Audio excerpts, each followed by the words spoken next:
Eu saúdo a todos com a paz de nosso Senhor e Salvador Jesus Cristo.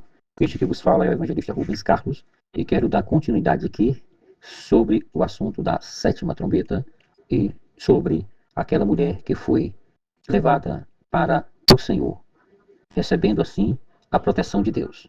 Essa é a segunda parte deste assunto e queremos aqui neste momento trazer à luz das Sagradas Escrituras de que no período tribulacional Deus, o próprio Deus, ele jamais deixaria o universo desmoronar antes de rejeitar a descendência de Israel.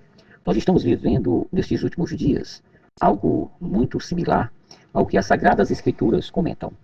Mas, queridos e amados ouvintes da Palavra de Deus, nós não estamos vivendo ainda o período da grande tribulação. O mundo passa, sim, por tribulações. A Igreja de Jesus também passa por tribulações.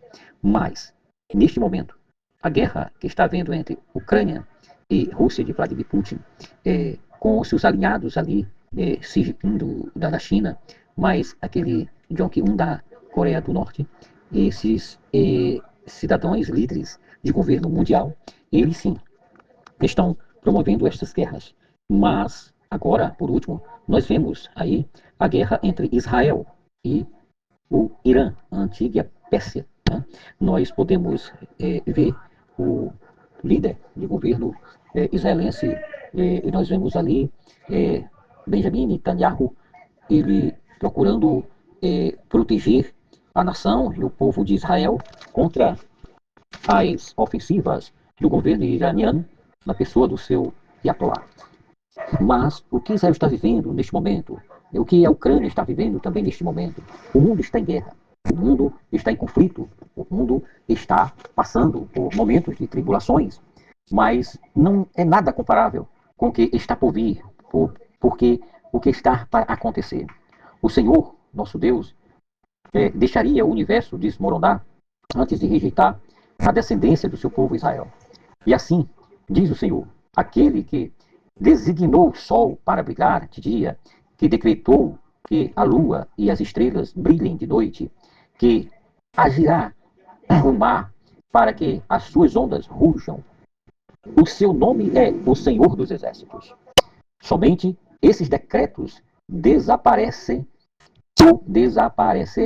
diante de mim, assim diz o Senhor. Deixarão os descendentes de Israel de ser uma nação diante de mim para sempre. Isso está em Jeremias capítulo 31, versículos 35 e 36. Aliás, quando Israel entrou na terra prometida, conquistando-a, isso nos dias de Moisés, cumprindo-se ali com Josué, sucessor de Moisés, Israel, ele entrou conquistando a terra e derrotando os seus inimigos, uma terra de povos gigantes. Faz-me lembrar aqui de que quando o novo Estado de Israel foi formado, Israel teve que enfrentar as suas nações inimigas que queriam destruí-lo, e o Senhor fez com que Israel ele subsistisse contra os seus inimigos. E então, nos dias de Josué e Moisés, Israel entra na terra prometida, vence os seus inimigos pelo poder do Senhor. Josué subordinou o sol e a lua pela fé no Senhor aos objetivos extraordinários do Senhor Deus, usando o seu povo Israel. No dia em que o Senhor entregou os amorreus aos israelitas, Josué exclamou ao Senhor na presença de todo Israel: Sol, pare sobre Gidom, e você, ó lua, sobre o vale de Aijalon. O sol parou e a lua se deteve na sua órbita, até a nação vingar-se dos seus inimigos. Isso está em Josué capítulo 10, versículo 12 e 13. Algo fenomenal, algo sobrenatural aconteceu nos dias de Josué. Ora, para Israel hoje está lutando pela sua própria sobrevivência de como povo, de como uma nação. Com certeza, amado ouvinte, irmão da palavra de Deus, a mão do Senhor é sobre Israel, para guardar, para proteger, para cumprir com a promessa que Deus fez a Abraão. E eis que de ti farei uma grande nação, e abençoarei todos os povos da terra.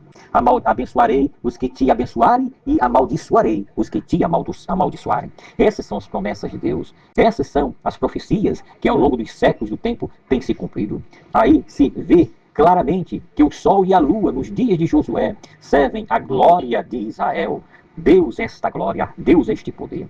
A coroa da mulher, no capítulo 11 capítulo 12 de Apocalipse, onde nós já lemos, do versículo 1 ao versículo 5, aquela mulher com uma coroa com 12 estrelas, a glória celestial, representa a vocação de Israel, o chamado de Deus, um povo que Deus escolheu e que Deus preparou ao longo dos tempos. O testemunho mais elevado e perfeito procede de Israel para dar testemunho entre os povos e entre as nações da terra. Como o próprio Senhor Jesus disse, a salvação vem dos judeus. João capítulo 4, versículo 22.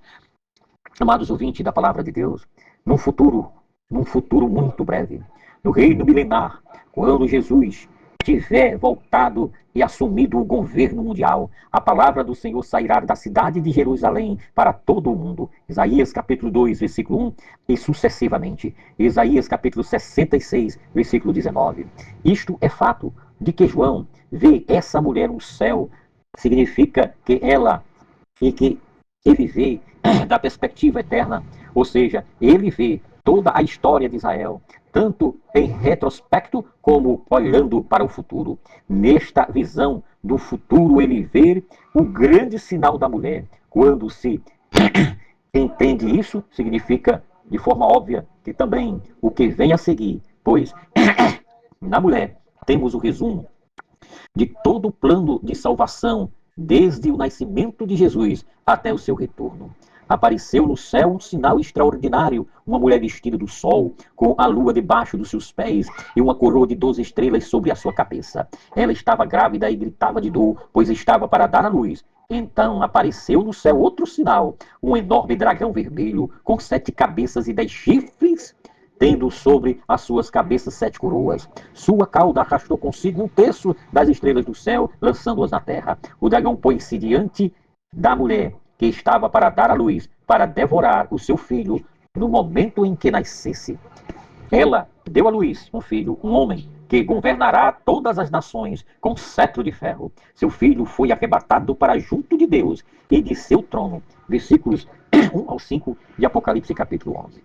Meus amados irmãos, está claro, está evidente que Jesus, que foi da tribo de Judá, Jesus fora judeu, e que este filho é Jesus, e que está junto do trono de Deus. Jesus, neste momento, ele está nos céus, e o Senhor está ali. E um dia ele virá para buscar a sua noiva, a sua igreja. Não vamos aqui misturar os assuntos. Israel é Israel. A igreja de Jesus é a igreja de Jesus. Já falei aqui em outros vídeos sobre este assunto de forma separadamente. O Israel de Deus está prefigurado e que haverá se ser notado, literalmente, no dia da grande tribulação, ali de Apocalipse capítulo 7, repetindo, de Apocalipse capítulo 14, naqueles 144 mil judeus, 12 mil de cada tribo dos filhos de Israel. Israel será levado para o deserto, na personificação figurativa desta mulher que lemos aqui, vemos no Apocalipse capítulo 12, do versículo 1 ao versículo 5. Ali estarão livres de todo e qualquer agressividade por parte do falso profeta, do anticristo e de Satanás. Deus livrará o seu povo, Deus cuidará do seu povo, em meio e em plena grande tribulação. Haverão os juízos de Deus sobre as nações rebeldes, sobre os povos da terra. No entanto, meus queridos irmãos, o que está acontecendo hoje ali com Israel, está ali se cumprindo profecias da palavra de Deus.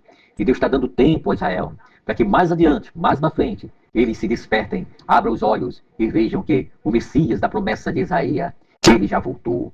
E ele morreu pendurado na cruz do madeiro para a remissão de todos os seus pecados.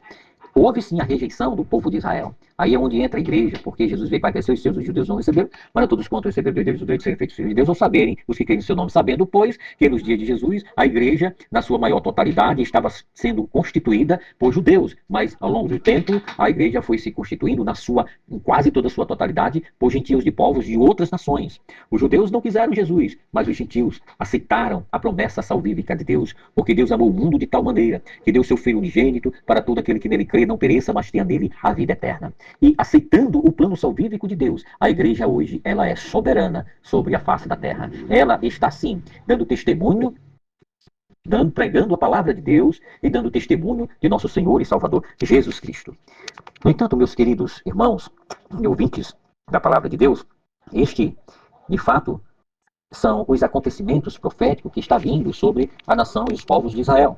eu estou aproveitando aqui, inserindo nesta palavra profética os atuais acontecimentos com a nação de Israel, envolvendo aí o Irã, que sempre foi um grande inimigo de Deus, que eles são descendentes dos persas, né? da Pérsia, que sempre foi um grande inimigo de Israel. E dentro dessa afirmação profética, nós vemos aqui, de forma compacta, resumida, que ela está grávida, ela que é a mulher de Apocalipse capítulo 12, né? De dor, ela está com dor, e que ela estava para dar à luz, né? Isto descreve, nos mostra, nos relata a história do povo de Israel até o nascimento de Jesus. O que Israel passou até o nascimento de Jesus, quanto sofreu, porque, afinal, obviamente que existem dois motivos para isso. O primeiro motivo é justamente por causa da pecaminosidade. João vê Israel aqui em sua maravilhosa vocação e destino divino. Ou seja, como Deus vê Israel. Contudo, na terra, a situação é bem diferente. Muito, muito diferente do que na realidade era para ser. No entanto, assim Deus também quer ver cada um de nós.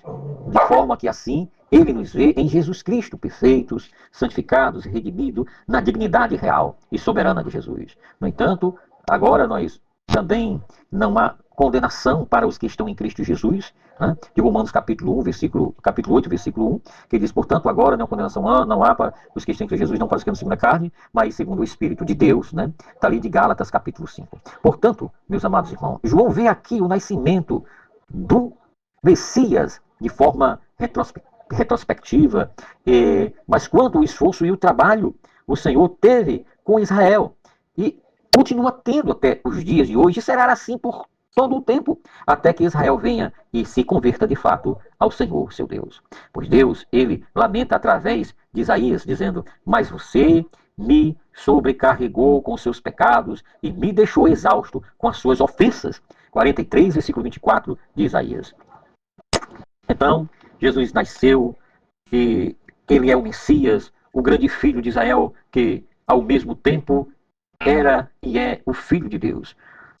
Parou para imaginar? Dá para perceber? Tanto quanto também você e eu, nós, causa muito esforço e trabalho ao Senhor? Podemos sim observar que dores de parto sofreu o Espírito Santo até que Jesus possa revelar-se através da nossa carne mortal, da nossa carne iníqua, da nossa carne, do nosso corpo corruptível. Nós, que pertencemos à Igreja de Jesus, somos pecadores, porém perdoados, lavados, remidos e santificados pela palavra de Deus.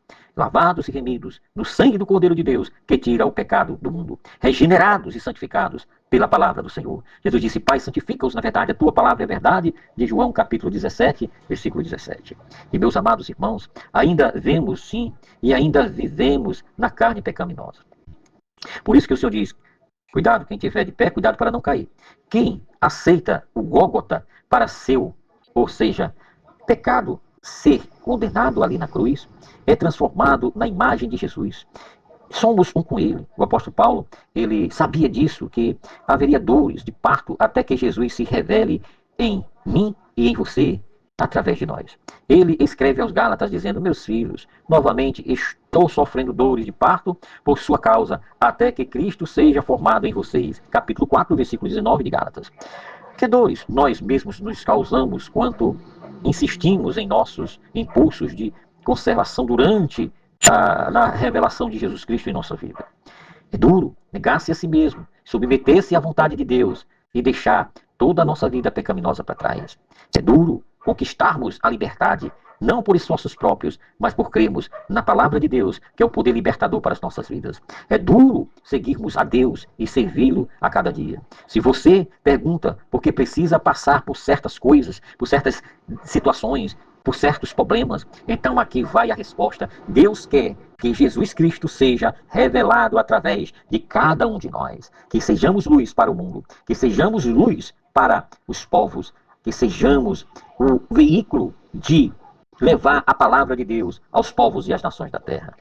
Ficamos aqui com este primeiro motivo, né, pelo qual o Senhor quer fazer gerar em nós a sua própria vontade, o seu próprio propósito. E daremos continuidade depois, pois o vídeo já está muito extenso e nós ainda vamos ter aí uns 2 vídeos para terminar com esta gravação deste assunto envolvendo ali a sétima trombeta e a mulher de Apocalipse capítulo 12, versículo 1 ao versículo 5, e o toque da última trombeta de Apocalipse capítulo 11. Meus queridos irmãos, este que vos fala é o evangelista Rubens Carlos. Eu agradeço por vossa atenção, né, e pela a vossa amizade. Deixe aí o seu like, curta, compartilhe, comente nos nossos vídeos, e que Deus em Cristo nos abençoe. A paz do Senhor Jesus.